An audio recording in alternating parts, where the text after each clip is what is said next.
Hello everybody, my name is Happy and I'd like to welcome you all to my History Reaction channel. Today we're going to be continuing with our French Fridays and our exploration of Napoleon from his rise to power all the way until his final exile and death. So we'll be tackling all things Napoleon on Friday for the foreseeable future, probably for the better part of 30 or more weeks yet to come. This will be the third video in the series. It's actually part 2 of the Italian series, but I'm going to just number them in chronological order as we go along.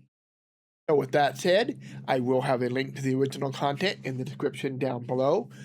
Please consider heading over to Epic History and let them know that you really appreciate the hard work they put into their Napoleonic series. It's been great so far. Everything I've ever seen from Epic TV, Epic History TV has been great. So we want to let them know we appreciate it. We want to encourage them to keep going. So please consider heading over there. I will proceed here in just a moment. Before I do, my standard disclaimer: I am not a military historian. I am not somebody who's very well versed in Napoleonic lore. I know the broad strokes, and that's just about it. And my main goal on the channel is to add content, to add commentary, to add context, and so on and so forth. That's going to be hard for me to do in this series, but my viewers have spoken. They want me to do this. I am going to give it my best shot. Just be aware that I'm not sure how much I can contribute to any of this, but I will do my best. And where I can contribute is probably going to be in broad context. What's going on outside of what Epic History is talking about here, because they're going to be getting into a lot of the details far beyond what I would typically know of any military-related history, let alone Napoleonic. So my viewers love this series. They asked me to do it. They've been encouraging to me, saying, don't worry if you don't know, just do what you can. So we're going to do it. So here we go. We'll just continue on. An Epic History TV PMF Productions collaboration. In Napoleon in 1796, at the height of the French Revolutionary Wars, a young French general took charge of a ragged, demoralized army in northern Italy. It was his first command. Many expected him to fail. Instead, in just 1 month, he won his first brilliant campaign. With astonishing self-confidence, boldness and energy, he led his army to victory after victory, transforming the war in Europe, winning praise from a grateful republic, and forging a legend. This is the story of Napoleon Bonaparte's first campaign, and the dawn of a new age. All right. May 1796. The French Revolutionary Wars have entered their 5th year. Right. And on what most consider to be a secondary front, there has been a stunning development. A 26-year-old general of the French Republic, Napoleon Bonaparte, has waged a lightning campaign across northern Italy, defeating the Kingdom of Piedmont, Sardinia, and driving the Austrians across Lombardy. 2,000 Austrian troops remain holed up in Milan's citadel, but they cannot prevent his triumphal entry into the city on the 15th of May. Now the French general holds court at the Palazzo Serbelloni, issuing decrees on behalf of the Directory in Paris, while his troops enjoy several days' rest. Okay, so we're talking May 1796. That's kind of an important period of time beyond Napoleon, but in a way that's going to affect Napoleon in the near future. And because this is the month that Edward Jenner releases or successfully tests the first smallpox vaccine. Now, at this time in history, I'm not sure specifically about France, but I'm going to say probably around 5% of the population, 5% of the deaths every year were due to smallpox. Before the end of the Napoleonic era, that's going to be cut more than half. It's going to be down to around 2% mortality rate. That's significant. And Napoleon is going to be instrumental in that, because there's a couple of instances we know where he, in some of the territories that he conquered, he left, he set up governments there, and among the rules there was that people were going to be inoculated. He also, at various points, had his army inoculated against smallpox. So he's going to seize upon this new discovery, or this progress in dealing with smallpox. Now, does that mean he's going to get in his entire army? No. Especially back in this day and earlier, logistics can be a nightmare. You're not going to be able to get everybody. But he's going to be one of the first world leaders that really actively pushes this new discovery. And you know anything about military life, especially, again, back in the day, disease is the #1 killer, not in most conflicts. It's not bullets or bombs or artillery, it's disease. So this is going to be a game changer. So I just wanted to toss that out there because that is one bit of context I can add to this. Because the very same time he's setting up here in Milan, smallpox vaccine has finally been successfully tested, and it's going to be pushed hard going forward. Not right away, but in 2 or 3 years, Napoleon's really going to start pushing it. Lombardy is to be reorganized as a French client state, known as the Lombardic Republic. Okay, I can add a little bit there too. The Lombardic Republic existed only on paper, that name. It was just a transitory name. It was not really, it was just what they were using to refer to it while they were adjusting and setting things up. Not long after this, it's going to become more permanently known as, I believe, the Cisalpine Republic. I'm pretty sure that's what it was. So that's just kind of a placeholder name that they put in their communications. That's not going to be a permanent name going forward. I believe it was just Cisalpine. Political and economic reforms sweep away the old Austrian. And I should clarify, because he's going to add more territories to this, but it's no longer going to be just Lombardy. So it's going to expand into this Alpine Republic. State, to the delight of Italian intellectuals in cities like Milan. But the French also demand 20 million francs to help pay for the war, while their troops requisition vast quantities of food, horses, cattle, and boots. Most inflammatory are their attacks on the property and dignity of the Catholic Church, which enrage Italian priests and peasants, and are a gift to anti-French propagandists. Yeah, and if you look at this propaganda here, you're going to see propaganda like that throughout history, especially in this era. I'm talking late 18th century or all through the 19th century. You'll see almost exactly the same images, for example, during the potato famine, depicting the Irish as crude brutes, both in England and even to some degree in America during the Irish exodus from the famine. And you'll see it with other individuals at other times. This is a kind of a standard way of portraying people that you don't like. And you'll see this, like I said, a lot during this entire century. And I'll just add that some of Napoleon's activities here in Italy are going to cause him problems with Catholics going forward, especially in Spain. It's one of the reasons he's going to have so much trouble with Spain later on. On the 23rd of May, as Napoleon's troops set off in pursuit of the Austrians, revolt breaks out in Pavia. The next day, there are riots in Milan. Napoleon races back to the city, where order is soon restored. But on the road to Pavia, at Binasco, he encounters 1,000 armed rebels. Colonel Lannes' grenadiers rout the peasants, killing 100 and burning the village, a terrible example which will be effective, Napoleon writes. Pavia is retaken the next day with little opposition. A score of ringleaders, including several priests, are shot. Hundreds of hostages are taken from prominent local families to ensure future cooperation. Napoleon resumes his advance east. His army now organized into 4 divisions: Kilmain's advance guard, Augereau, Massena, and Serrurier. General Berlioz's Austrian army holds the line of the Mincio River, with Lake Garda on his right and the great fortress of Mantua on his left.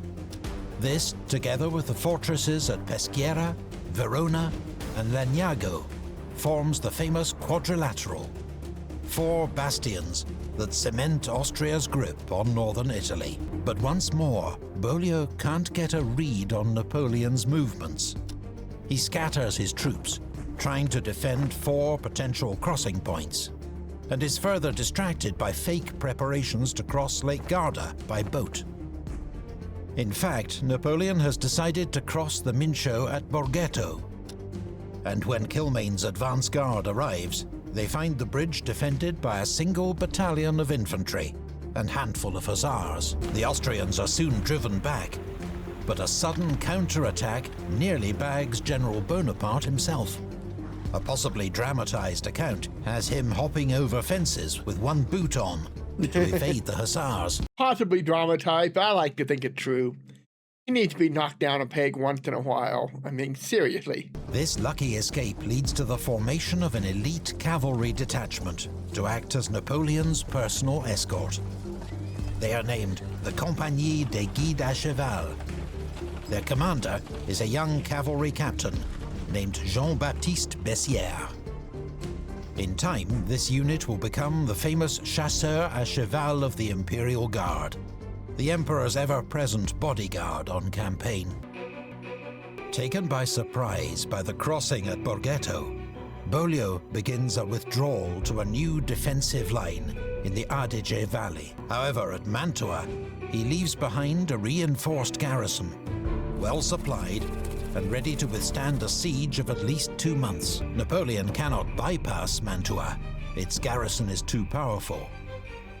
But the fortress city will be a tough nut to crack. Its old walls surrounded on 3 sides by a lake and on the other by malarial marshland. The most unhealthy place in Italy, Napoleon tells the Directory. His biggest problem is his lack of heavy siege artillery. Most of these guns are in Milan, bombarding the Austrians, still holed up in the citadel. More guns were supposed to arrive by sea, but have been intercepted by British warships, commanded by a certain Commodore Horatio Nelson. Yeah, good old Horatio Nelson. He's gonna be back again, I'm sure. Since April, Napoleon has launched 3 successful offensives, marched more than 200 miles, and won 10 battles.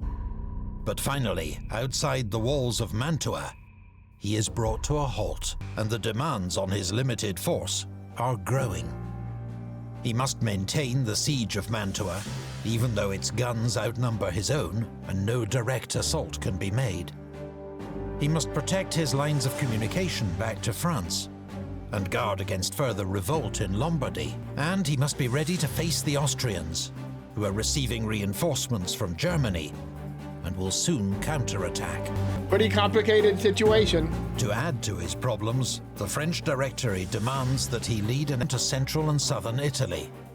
He's to threaten military occupation unless these states cough up huge sums to help fund the French war effort. Napoleon vehemently opposes the idea. Marching troops the length of Italy in high summer, he warns, will end in sickness and death. Fortunately, strong words alone persuade Naples to sign an armistice. And in the end, Napoleon doesn't even have to go as far as Rome. The French march through the Duchy of Modena, the Papal States, and the Grand Duchy of Tuscany, raising more than 40 million francs in tribute from states that are powerless to resist. Napoleon dines in Florence with the Grand Duke before returning to Milan. There he is reunited with his wife, Josephine, who's arrived from Paris, discreetly accompanied by her new lover. Napoleon does not linger in Milan. Its citadel has finally fallen, freeing up his siege guns.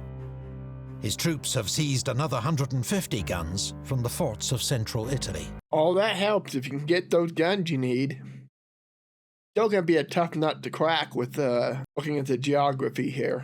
Napoleon can now make serious plans to take Mantua. And he has no time to lose. In the Tyrol, the reinforced Austrian army is beginning to stir under a new commander. Berlioz is gone. Now, 72-year-old Field Marshal Count von Wurmser is in command. All right. A courageous cavalryman, vigorous beyond his years, and determined to avenge Austrian defeats in Italy. The storm is beginning to gather. Napoleon Bonaparte, 2nd of July, 1796. Since crossing the Mincio, Napoleon has reorganized and redeployed his forces. General Massena's division is near Rivoli, watching the road to the Tyrol. Two of his brigades, under General Sorre, are at Salo, watching the western side of Lake Garda. General Despinois' division is in support at Peschiera. General Augereau's division is around Legnago, watching the eastern approaches, while Kilmain's cavalry mounts patrols. General Serrurier's division carries out the siege of Mantua itself, but Napoleon's hopes for a rapid conclusion to the siege are in vain.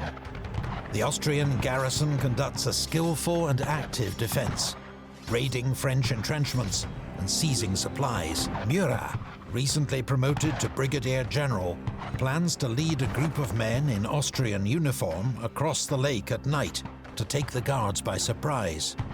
But the operation's abandoned when the water level suddenly drops. The French step up their bombardment of the city, firing more than 1,000 cannonballs and mortar shells in one 6-hour period.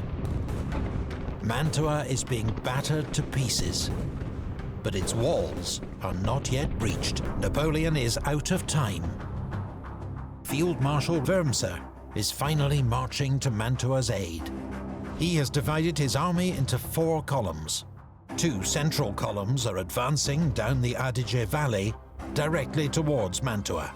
Another column to the east is making a wide flanking march, while a 4th column, under General Kostanovic, advances down the western shore of Lake Garda, planning to seize Brescia and cut Napoleon's line of retreat.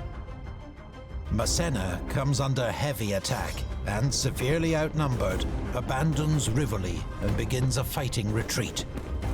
As soon as the news reaches Napoleon, he races to Castelnuovo, ordering Augereau, Despinois, and Kilmain to join him as fast as possible. But suddenly, it is Kostanovic's column that's emerging as the greatest threat. General Sorre's troops at Salo are heavily outnumbered. They put up a stiff resistance, but are forced to withdraw. The next day, Austrian troops surprise the French at Brescia. They take the town, as well as an army hospital containing 2,000 French sick and wounded. Even Napoleon's wife, Josephine, en route to Brescia, is nearly captured in the chaos. Not good. Wurmser has wrong-footed Napoleon. Already outnumbered, he's lost 5,000 casualties. His left flank is in tatters, and there's a real possibility he may be encircled. It's the greatest crisis he has faced as an army commander, and will force him to make an agonizing decision. Every moment is precious. The enemy has broken through our line in 3 places. Napoleon to General Augereau, 30th of July. On the 31st of July, after 2 months of blood, sweat, and sacrifice, General Serrurier is ordered to abandon the siege of Mantua. He is to send 2 of his brigades to reinforce Massena and Augereau, and withdraw with the rest of his troops to guard the army's line of retreat. 179 guns, plus ammunition and supplies which cannot be moved, are to be buried or tipped into the marshes. Napoleon needs every man he can get, because in the midst of the crisis, he has spotted an opportunity. Uh-oh. Kostanovic's advance has caught him off guard, but Lake Garda separates him from the rest of the Austrian army. Napoleon will concentrate his forces against Kostanovic beat him in battle, then pivot again to take on Wurmser. Divide and conquer The French again. divisions are soon on the move. Kostanovich's troops reach Lonato, but here they encounter Massena's vanguard. The Austrians come under heavy attack, and with French reinforcements arriving, they have to pull back. The next day, the French retake Brescia, along with most of their supplies, sick and wounded. Then, Napoleon catches a lucky break. Wurmser has been on Massena's heels, harrying his rear guard as far as Peschiera. But now he receives reports there are French forces massing between him and Mantua. Mantua is his priority, so he swings south, away from Kostanovich, towards a city Napoleon has already abandoned. By the time Wurmser realizes his error, it's too late. He has gifted Napoleon 24 crucial hours. A blunder, for which he will pay dearly. Nothing is lost while courage remains. Napoleon to General Massena, 29th of July, 1776. Excuse me, 1796. The 3rd of August sees confused fighting west of Lake Garda. One French brigade slips through the wooded ravines unnoticed, straight into Salo, causing havoc behind the Austrian lines. Oh yeah. But the Austrians repel 3 attacks on Gavardo, and all seems to be going well until their own advance meets Massena's division at Lonato. Massena's counterattack is led by the 32nd Demi Brigade, which is becoming known as one of the Army of Italy's most feared units. Bayonets only, Napoleon calls out, and you, 32nd, maintain your glorious reputation. The lead Austrian brigade is routed. Colonel Junot, though wounded 6 times, accepts their commander's surrender. Kostanovich's force has been mauled. Fearing for the rest of his command, and with no word from Wurmser, he decides he must march back around Lake Garda to rejoin the army. The same day, 15 miles to the south, General Augereau's division fights an aggressive rearguard action near Castiglione, keeping Wurmser at bay while Napoleon deals with Kostanovich. Augereau begins with a bold attack on General Liptay's vanguard, driving it back to high ground near Solferino. But here, Liptay receives steady reinforcements as the rest of the Austrian army begins to arrive.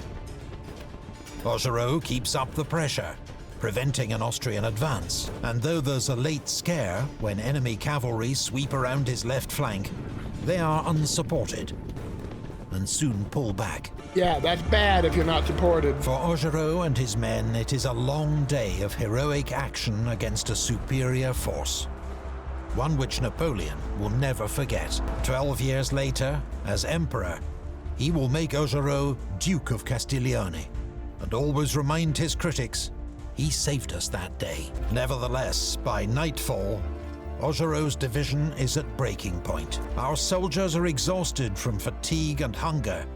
If you don't send me reinforcements, I won't be able to hold out. Next morning, French troops renew the attack on Kostanovich and quickly discover he's beating a hasty retreat. A major disaster is narrowly avoided when 3 lost Austrian battalions stumble into Napoleon's headquarters at Lonato. They call on the general to surrender. Napoleon responds by loudly ordering his grenadiers and artillery into position, then demands that the Austrians surrender to him or be put to the sword. It's a bold bluff. Few of his troops are anywhere near. But the Austrians meekly lay down their arms. That was lucky for As him. Napoleon swings his army round. That could have gone very differently if they had called his bluff. To take on Wurmser, the Austrian must decide whether to stand his ground or fall back to a stronger line behind the Mincio River. He chooses to stay put.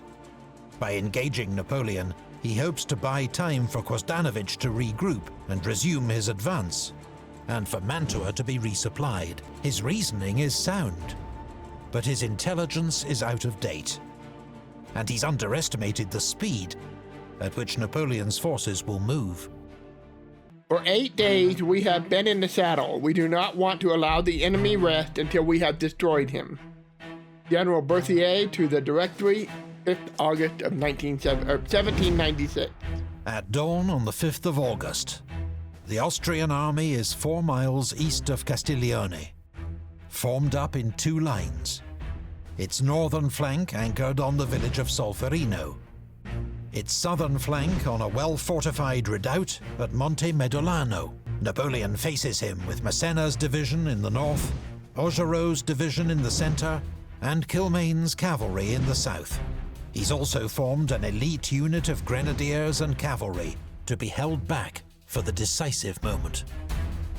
Napoleon doesn't seem to have much of an advantage, but he has 10,000 more troops converging rapidly on the battlefield.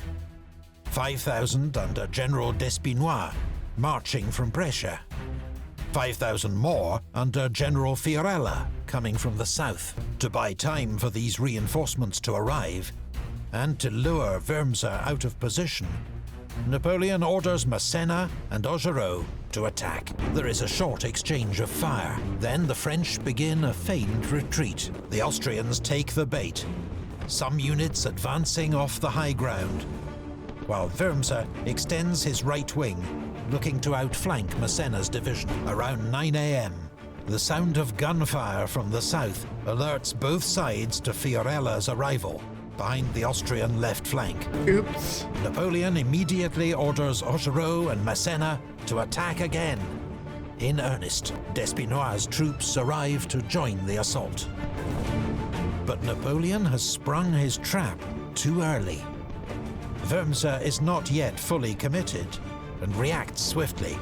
Good. He organizes a new line to fend off Fiorella and hurriedly recalls his right wing, but he cannot save the redoubt at Monte Medolano. Napoleon's aide-de-camp, Major Marmont, leads forward a battery to blast the position. His guns open a devastating cannonade, clearing the way for an attack. Around 10 a.m., the reserve grenadiers charge forward with bayonets fixed, sweeping the Austrians off the hill. Meanwhile, to the north, the 4th and 5th demi-brigades surge onto the Solferino heights and seize the redoubt before, carried forward by their momentum, they storm the Solferino tower and village beyond, the shaken enemy falling back in disarray. The Austrians are hard-pressed along the line, and now French cavalry and Fiorella's troops threaten to cut off their retreat, while Napoleon is active, energized, urging troops forward.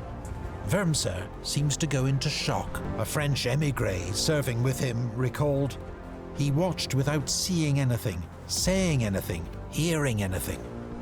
This brave old man, his head covered with white hair, did not think anymore. That's not good. Finally, Wurmser orders a general retreat back across the Mincio River, covered by their cavalry and some late Austrian reinforcements. The French pursuit quickly peters out. After a week of forced marches in stifling heat, with little to eat or drink, Napoleon's men are close to collapse, but their general is content with what they have achieved. So 3-1 casualties. The Austrian army has disappeared like a dream, and the Italy that it threatened is now quiet. So while we're stopped here, let's add a little bit more context to what else is going on around this time. So we've advanced into 1796. Beginning of the year, we see the smallpox vaccine successfully tested. This is also, we're getting into the period where France is going to be allied with Spain against Britain. Catherine the Great in Russia dies this year. What else? This is the final year of George Washington's presidency in the United States. In November this year, John Adams is going to be elected the second president. Washington will be giving his farewell address early in 1797. So that's kind of the time frame that we're looking at here. Is there anything else I can think of that's happening around this time? Not specifically. we're not far away from when revolution is going to start breaking out on a large scale in South America, but we're not quite there yet.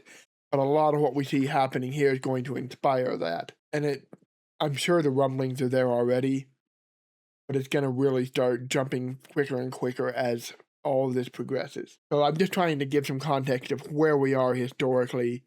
Oh, this would be right around the time the British captured Sri Lanka as well. I get the same here. Close to it. Wurmser's army finds temporary refuge behind the Mincio River. But Napoleon immediately resumes the attack. Massena is sent north to relieve the French garrison at Peschiera and threaten Wurmser's line of retreat. The Austrian general has had enough. After ensuring the garrison of Mantua is fully resupplied and reinforced, he begins his withdrawal to the Tyrol to regroup and rethink. The French nip at his heels all the way. Napoleon has just endured his toughest challenge yet as an army commander. And though initially wrong-footed by his adversary, he's displayed brilliant flexibility and his usual energy to weather the crisis and then triumph. But luck definitely played a big part in this. We saw, for example, bad intelligence led the Austrians to move to intercept an attack that wasn't coming down towards the fortress at Mantua. So we can talk about how brilliant any general is, but especially Napoleon, but we can't discount just straight up luck, but also mistakes made by the enemies, because that's just as important sometimes as the brilliance of your general is what mistakes does your enemy make. In this case, there's been a couple of examples where the Austrians have acted on bad intelligence, and that's caused problems for them. And to be fair to the Austrians, that's going to be a common problem in this time period, because communications are so slow, unreliable. You're always going to be acting in a fog of war. There's always going to be uncertainty as to where your enemies are. I mean, the one right in front of you, you know where they are, but any other forces that are moving around, even if you've got eyes on them, those eyes still have to get some of the word back to you, which could be hours, days, even potentially weeks away, given whatever circumstances are involved. So there's a lot more to this than just brilliance, and that's not to detract from Napoleon's brilliance. Just saying that sometimes luck plays a factor in this, slow intelligence or bad intelligence, and just, in some cases, incompetence as well on the part of the enemy. So we do need to remember things like that when we're looking at great generals in particular. They're going to have good days, they're going to have bad days, the same goes for their enemies. The truly brilliant ones, though, know how to recover when luck turns against them or their intelligence is bad. And that, I think, as much as anything else, is what separates the good from the bad, is that ability to say, okay, this isn't the way it was supposed to go, here's what we're going to do now, and do it correctly. But Mantua remains the key to Italy. And while it stands unconquered, the Austrians will do everything in their power to save it. Wurmser will be back. And when he returns, he'll find himself on a collision course with Napoleon, as he launches his own attack on Austria itself. All right. Thanks. So I guess that's going to be the end of it. It looks like we're going into the ad. I'm going to pause it here and go to the end of the ad, just make sure there's nothing else relevant. Yes, so that's definitely the end. So yeah, I knew almost nothing about this part of the Italian campaign, but to be fair, I know almost nothing about the Italian campaigns at all anyway. Most of what I do know about Napoleon, which isn't much, is more in relation to the actual Napoleonic Wars while he's emperor. So definitely learned a lot from this. Didn't find it quite as interesting or fascinating as some of the earlier two videos, but it was still good stuff. I hope I was able to add at least a little bit to this. Again, not a subject I know much about, so I'm kind of limited in what I can add, especially when you have somebody like Epic History who does such a good job at getting into the weeds anyway, getting into the fine details and all the high points. So, gonna keep doing this, keep doing the best I can. Hopefully, some of these other videos I can add more than I did to this one, but it is what it is. You guys want me doing this, so we're doing it. We're gonna have some fun with it. So I will see you all next time, next Friday, where we will see where this goes from here.